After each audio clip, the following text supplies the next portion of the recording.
읽고 말하고 생각하고 읽으면 달라집니다.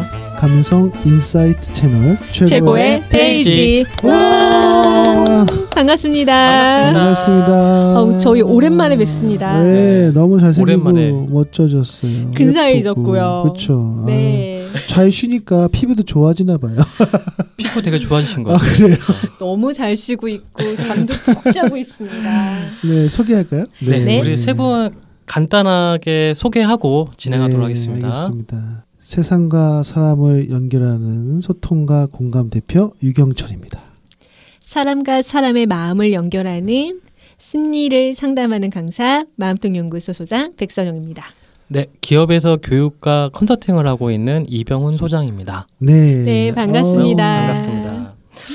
오늘 책은 제가 선정을 해서 오늘은 저 이병훈 소장이 진행을 할 거고요. 네. 오늘 진행할 책 제목이 뭐죠?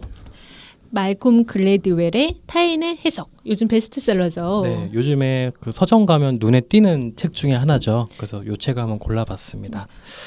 이 책을 고르고 약간 좀 컴플레인을 제가 받아가지고 되게 걱정스럽게. 아니에요. 괜찮으시죠? 아니에요. 그럼요. 저도 안 읽어봤는데 책이 너무 두꺼웠어. 네. 너무 두껍더라고요. 각주만 100페이지예요. 이걸로 운동하시면 좋을 것 같아요. 사셔가지고.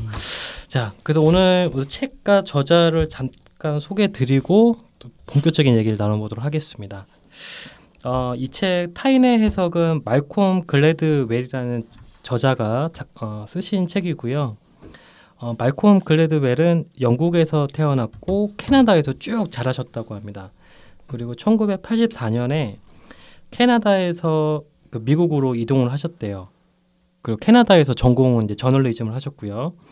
그다음 워싱턴 포스트에 처음 입사를 하셔서 한 10년 넘게 일을 하시다가 뉴욕 지부장까지 맡으셨고 그다음에 10년 뒤에 뉴요커라는 또 언론사로 자리를 옮기시게 됩니다. 이분의 특징은 그동안 밝혀지지 않았던 세상의 다양한 패턴과 행동 양식, 심리적 아이디어로 가득 찬 되게 눈길을 끄는 기사들을 많이 집필하신 걸로 이미 작가로 나오시기 전부터 유명세를 떠셨다고 하십니다. 그래서 오늘날 여러 편 책들의 베스트셀러로 이제 선정이 되면서 독보적인 경영 저술가로 평가가 되고 있습니다. 말콤 글래드웰은 지금 타인의 해석으로 만나고 있는데 아마 지금 이 방송 듣고 계신 분들은 블링크라는 책 아마 보신 분들도 아마 계실 것 같아요. 블링크라고 해서 그 짧은 순간의 직관적인 판단, 뭐 감, 촉, 막 이런 거 아마 기억나실 겁니다. 그 다음에 아웃라이어에서 대박 책이죠. 1만 시간의 뭐 연습 또 네.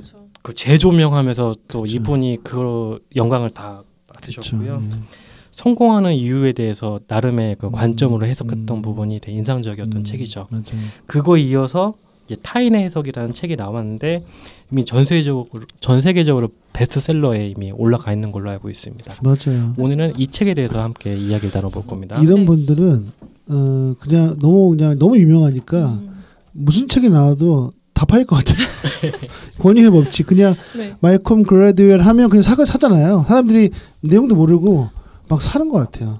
그게 정말 약간 권위 법칙이 적용되는 너무 것 같아요. 적용되는. 또 팬들은 기다렸을 것 같아요. 6년 만에 나온 신작이기 때문에 기다렸을 것 같아요. 이 책. 저 이 책 어떠셨어요? 읽으시면서 어떠셨어요?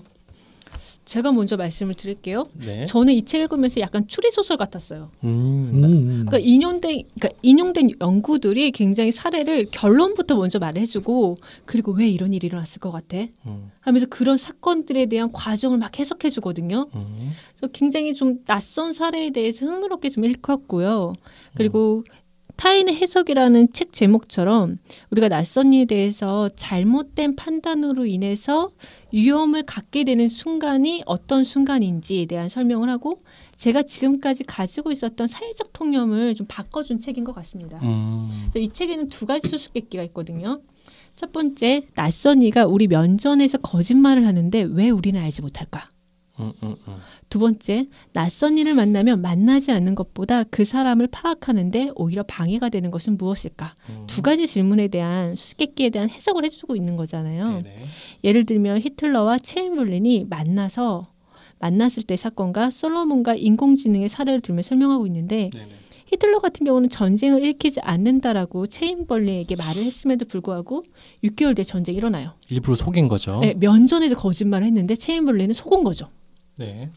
또 법정에서 지혜로운 판사보다 인공지능의 판단이 더 정확한데도 불구하고 왜 우리는 사람을 만나서 사람을 파악하는데 어려움을 겪고 있는가? 라는 내용을 두 가지 수수께끼를 해석해주고 있는 책이라는 생각이 들거든요. 네. 그래서 이렇게 보면은 우리가 낯선 일을 믿어야 하는가 아니면 믿지 말아야 되는가 의심을 해야 되는가 이런 부분에 대한 설명이 되게 구체적이고 사례를 들어서 좀 재밌게 나와 있는 좀 흥미롭게 읽은 책이라고 좀 말씀을 드리고 싶어요. 네. 와. 우리 백 소장님 책 읽는 실력이 날이 갈수록 늘어나는 것 같아요. 감사합니다. 비평가 수준으로 이제 막 준비 많이 하셨어요. 감사합니다. 이 책을 재밌게 읽으셨나 봐요. 그러니까요. 사실 이 책이 방송 전에 얘기 나눈 건 좀 다른데. 솔직하게 말씀을 드리면 처음엔 정말 안 읽혀요.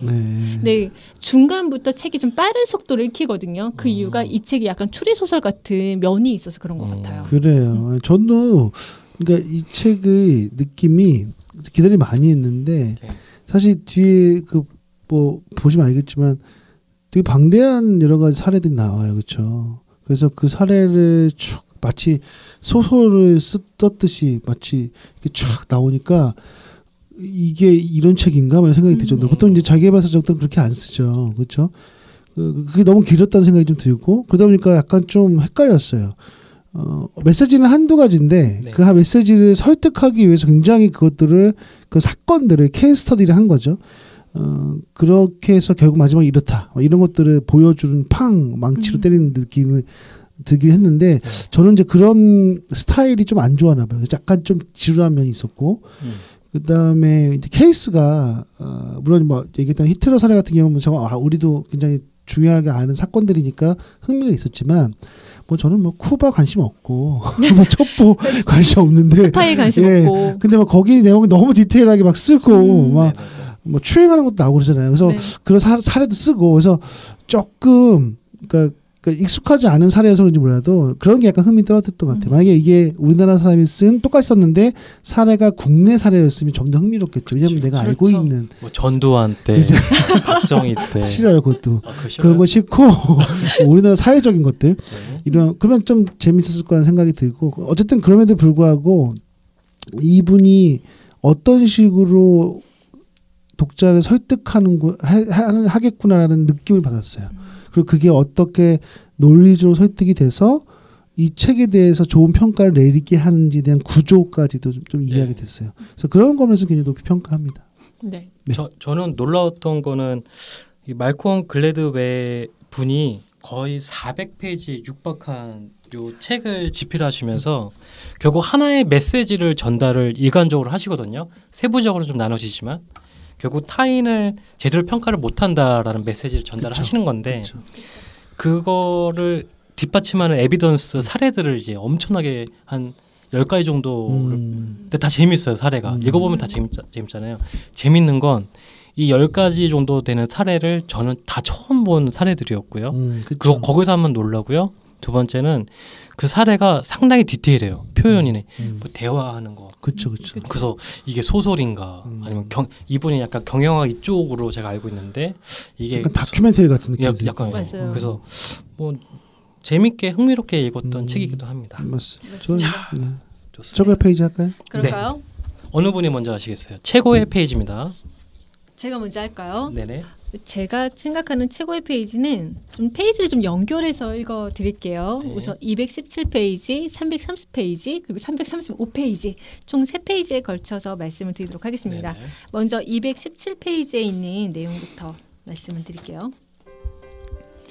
거짓말쟁이가 정직한 사람처럼 행동하거나 정직한 사람이 거짓말쟁이처럼 행동하며 우리는 당황한다. 초조한 랠리는 일치하지 않는다. 거짓말하는 것처럼 보이는데 사실은 아니다. 그냥 초조한 것뿐이다. 다시 말해 인간은 형편없는 거짓말 탐지기다. 우리가 판단하는 사람의 태도와 내면이 일치하지 않는 상황에서 우리는 형편없는 거짓말 탐지기이다. 330페이지로 넘어가 볼게요. 우리가 낯선 사람과 조우할 때 저지르는 첫 번째 오류, 즉 진실을 기본값으로 놓는 오류와 투명성의 환상은 낯선 사람을 한 개인으로 파악하지 못하는 우리의 무능력과 관계가 있다. 하지만 우리는 이런 오류들에 또 다른 오류를 덧붙이는데 이 때문에 낯선 사람과 겪는 문제가 위기로 확대된다. 우리는 그 낯선 사람이 움직이는 배경이 되는 맥락의 중요성을 알지 못한다. 그리고 335페이지입니다. 따라서 낯선 사람을 대할 때 당신은 그 사람을 언제 어디서 대면하는지를 스스로 물어야 한다. 이 두 가지가 낯선 사람의 정체에 관한 당신의 해석에 강한 영향을 미치기 때문입니다. 라는 좀 3페이지에 걸쳐서 읽어드렸는데요. 이 내용이 이 책의 경우는 좀 연결이 쭉 돼요. 그래서 이 책에서 사람이 내면과 태도가 일치하지 않을 때 사람을 판단하기 어렵다는 건데 여기서 오류를 범한다는 거죠. 예를 들면 여기 나왔던 사례 중에 하나가 이런 사례죠. 나는 커닝을 하지 않았어요 라고 하는데 거짓말 탐지기가 잘못 발동되면 저 사람은 커닝을 했어 라고 된다라는 거죠. 근데 그 사람이 내면과 태도가 일치하지 않는다는 모습은 태도는 눈을 똑바로 쳐다보지 않고 자세를 바르게 하지 못해요. 그리고 다리는 떨고 있고 초점이 없다라는 거죠. 근데 이런 태도를 보였던 것은 내가 불안하기 때문에 그런 태도를 보였다는 거예요. 그러니까 내면과 태도가 어떻게 보면은 일치하지 않는 거죠. 근데 내면과 태도로 일치하는 사람들을 보면은 사기를 칠 때 그런 모습이 나타나잖아요. 나는 이 사람을 속여야 돼. 이 사람을 무조건 속여야 되니까 그 사람 앞에서 더 당당한 모습을 보이고 더 어깨를 펴고 말한다는 거죠. 그래서 말콤 블랜드웰은 사람들을 파악할 때 가장 중요한 것은 그 사람과의 상황과 장소에서 보는 맥락을 살펴봐야 된다라고 이야기를 하거든요. 그리고 진실을 좀 의심해라 라는 이야기를 해요.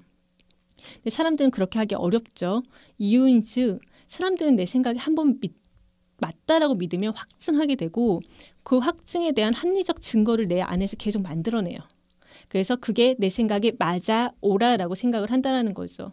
그래서 우리가 사람을 볼 때 확증하지 않고 한 번쯤 내 생각이 내 진실이 아니다라는 것을 좀 의심해 보는 게 중요하지 않을까라는 생각에서 이 부분을 최고의 페이지로 뒀습니다. 네. 확증 그 부분에서 네. 믿고 싶은 거 믿는 게 있어요. 그렇죠? 예를 들어서 예전에 제가 어떤 경험을 했냐면 한 분이 사기 비슷한 걸 쳐서 이제 굉장히 안 좋게 막 이게 나왔는데 그걸 들은 한 분이 그분이 그럴 사람이 아닌데 정말 그럴 사람이 아닌데 아니 그분은 정말 저는 친한데 그분은요 그렇게 할 사람이 아니에요. 정말 이건 잘못 알고 있는 거예요. 명백한 사실 얘기함에도 끝까지 안 믿어요. 그리고 그분이 직접 그분한테 연락까지 했는데 통화가 안 되니까 제일 가까운 사람 연락해서 그 얘기 듣고 그제서 믿는 거예요. 그래서 아니 제 말을 못 믿는 겁니까? 그랬더니 아니 못 믿는 건 아닌데 내가 지금까지 수년간 겪어온 그분은 그렇게 할 사람이 아니기 때문에 계속 끝까지 자기 변명을 해요. 저는 이게 우리가 사람을 판단함에 있어서 굉장히 이 말콤 글래드를 얘기했던 사실 그렇게 하면 안 되잖아요. 근데 그런 경우가 많다는 거죠. 우리가 사람을 이렇게 속단해서 믿는 경우가 있잖아요.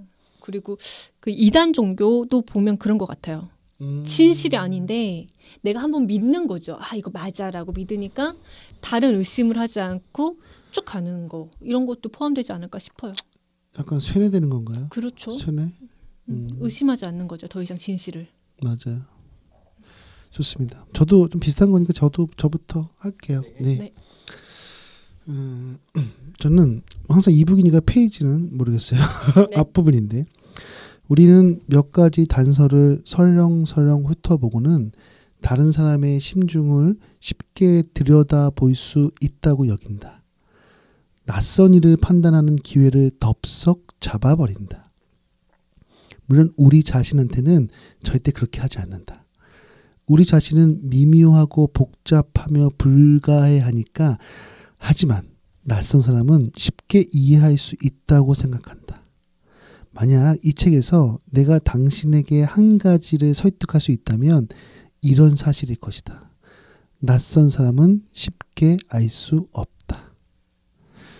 네, 이 내용인데요. 네. 이 내용이 아마 이 책을 저는 전체의 어떤 핵심 주제를 좀 표현하는 것 같아서 제가 골라봤고요. 앞에 아주 연관이 되어 있죠. 사람들은 다른 사람을 굉장히 내가 많이 알고 있다고 생각해요. 그 사람을 보고 얘기해봐 보면 이 사람 파악했다고 생각하거든요.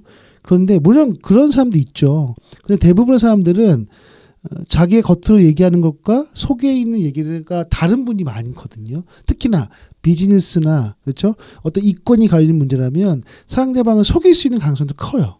자기 이익을 위해서. 근데 그것들을 명백하게 아니 명확하게 내가 분석하고 내가 잘 찾아내려고 하지 않으면 사실은 그냥 내 생각에 믿어버려서 잘못된 경우가 많죠. 그게 뭐 사기를 당한다거나 믿음의 배신을 당한다거나 그렇기 때문에 뭐 꼭 의심을 계속 해야 된다 이런 건 아니지만 그래도 항상 명확하게 어떤 생각이 그 안에 있는지를 계속 뭐 질문을 통해서든 그 상황을 통해서든 확인하려고 노력하는 것이 정말 중요할 것 같다 하는 생각이 들었습니다. 네. 좋습니다. 다른 분들은 어떠세요? 어떠세요? 우리 박 소장님 사람을 믿으세요? 저는 보통. 사람을 잘 믿어요. 그러니까 의심을 별로 안 하는 편이긴 해요. 그래요? 네. 그러니까 사람 보고 배신당한 적 없어요. 그래서? 그러니까 뭐 어떻게 배신이라고 하면 큰 배신은 당한 적은 없는 것 같아요. 예를 들면 친구 관계에서 틀어져서 그거에 대해서 속상함을 가졌다라면 그게 배신으로 표현하는 사람들도 있잖아요. 근데 그런 걸 배신이라고 두지 않는다면 저는 배신을 받은 아니 이런 경우 없어요. 있어요. 예전에 이분이 이런 행동을 했어. 이랬단 말이야. 뭐 꼭 나한테 한 건 아니어도 다른 사람한테 했을 때 그런 경우 있었죠. 그런 경우는 많죠. 많죠. 비일비재하죠. 네. 정말 내가 생각했던 이미지와 다른 행동을 했던 그렇죠. 너무 그러니까 많죠. 근데 그래도 사람이 그러니까 말콤 그랜들이 말한 것처럼 사람이 맥락적으로 상황적으로 다르기 때문에 그 사람이 그 상황 속에서는 그 모습을 보일 수 있겠다라고 이해하는 편이에요. 보통은. 그러니까 나한테 보여주는 모습과 그 타인한테 보여주는 모습이 100% 일치하는 사람이 과연 존재할까? 그렇지는 않잖아요. 그렇죠. 네. 뭐 이 문구에서 보면은 사람들은요 다른 사람을 내가 잘 파악할 수 있다고 생각하지만 다른 사람들은 날 파악할 수 없다고 생각한다는 약간 이유 배반적인 생각을 하는 거예요. 네. 쟤는 날 이해할 수 없어. 나는 이런 생각 갖고 있단 말이야. 근데 그렇지 않죠. 그 사람 나를 다 이해한다고 생각하는 거죠. 이것이 같기 때문에 결국은 서로 잘 이해 못하는 거예요. 네. 저도 그 예시 딱 통렬하더라고요. 남을 평가할 때 조그만 어떤 사례를 가지고 저 사람 맞아요. 이런 유형이야. 맞아요. 딱 이거야. 근데 누군가 이 잣대로 나를 이렇게 평가하는 걸 아는 순간 그쵸. 어떻게 이걸로 나를 표현할 수 있어? 난 다른데. 소름 되게 돋죠. 똑같은 상황인데 해석이 완벽하게 달라지는 거를 되게 잘 묘사하셨던 것 같아요. 네. 되게 어려운 것 같아요. 네, 여기 이병선님 할까요? 네, 제가 고른 페이지는 74페이지를 혹시 책을 갖고 계신 분 한번 펴보시면 좋을 것 같고요. 저는 여기서 요걸 한번 읽어드릴게요. 아까 방금 제가 얘기했던 내용 연결되는 부분인 것 같습니다. 프로니는 이런 현상을 비대칭적 통찰의 착각이라고 규정했다. 남이 나를 아는 것보다 내가 남을 더 잘 안다. 그리고 내가 그에게 없는 그에 대한 통찰을 갖고 있을 수 있다는 확신이 있으면 귀를 기울여야 할 때 이야기를 하고 또 남들이 자신이 오해를 받거나 부당한 평가를 받는 사람이라는 확신을 표명할 때 마땅히 가져야 하는 것보다 인내심을 갖지 못하기 쉽다. 바로 이것이 처음 등장한 두 수수께끼의 핵심에 있는 문제다. 쿠바 부서의 간부들은 자신들이 거느린 스파이의 충성심을 평가할 수 있다고 확신했다. 판사들은 피의자의 댐댐이를 평가할 수 있는 가능성에 대해 두 손을 들지 않는다. 우리는 몇 가지 단서를 훑어보고는 다른 사람의 심중을 쉽게 들여다볼 수 있다고 여긴다. 낯선 일을 판단하는 기회를 덥석 잡아버린다. 물론 우리 자신한테는 절대 그렇게 하지 않는다. 우리 자신은 미묘하고 복잡하며 불가해하니까. 하지만 낯선 사람은 쉽게 이해할 수 있다고 생각한다. 이렇게 제가 페이지를 정리했습니다. 비슷하죠? 연결되고 있습니다. 네. 요 페이지를 했고요. 네. 저는 추가로 말씀드리고 싶은 건 이제 요 내용은 아닌데 계속 반복이 되는 것 같아서 그런 생각을 좀 했어요. 이 책을 쓰는 말콤 글래드웰이라는 분이 되게 부러웠어요.